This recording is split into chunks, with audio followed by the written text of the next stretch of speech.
বানাবো লাউ পোস্ত। তার জন্য প্রথমে কড়াইয়ে একটা কাঁচা লঙ্কা দিয়ে দিয়েছি, এরপর কিছুটা তেল দিয়ে দেবো। খুব সহজ পদ্ধতিতে আজকে বানাবো লাউ পোস্ত। দেখো সর্ষের তেল দিয়ে দিয়েছি, এরপর তেলটা গরম হয়ে গেলে পেঁয়াজ কুচিটাকে দিয়ে দেবো।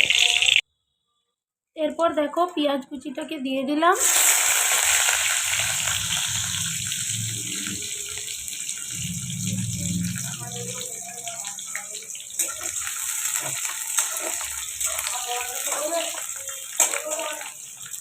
ভালো করে পেঁয়াজটা ভাজা হয়ে এসছে, এরপর সিদ্ধ করা লাউ আর আলুটা সিদ্ধ করে রেখেছিলাম কুকারে, ওটা দিয়ে দেব।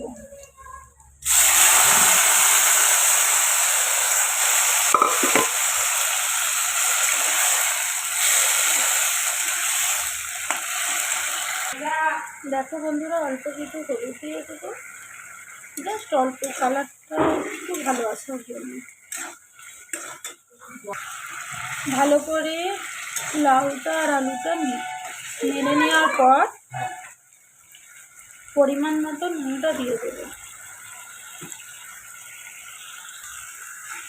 লাউটা ভালো করে কষিয়ে নিলাম, এরপর বেটে রাখা পোস্তটা মিক্সিতে আছে, দেখো ভালো করে বেটে নেবে কাঁচা লঙ্কা পেস্ট দিয়ে দেবো। তারপর নেড়ে খানিকক্ষণ ঝিমিয়ে আছে ঢাকা দেবে।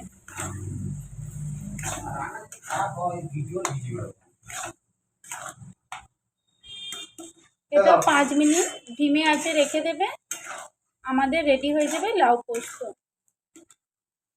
দেখো আমাদের পোস্তটা হয়েই এসছে, এরপর সবশেষে অল্প একটু সর্ষের তেল ছড়িয়ে দেব।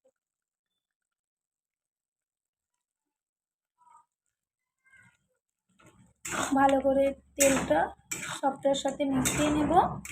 আজকে আমাদের লাউ পোস্ত তৈরি। আর কি কি মেনু করেছি দেখো,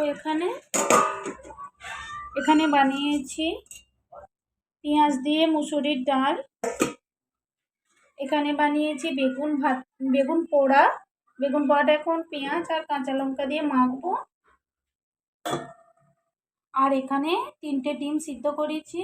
আজকে আর ডিমের কিছু করব না, জাস্ট সেদ্ধই খাবো। আজ এইটুকুই ভিডিও দুপুরের খাবার দাবারের। চলো সকলে ভালো থেকো, সুস্থ থেকো আর দেখতে থাকো আমার ভিডিও।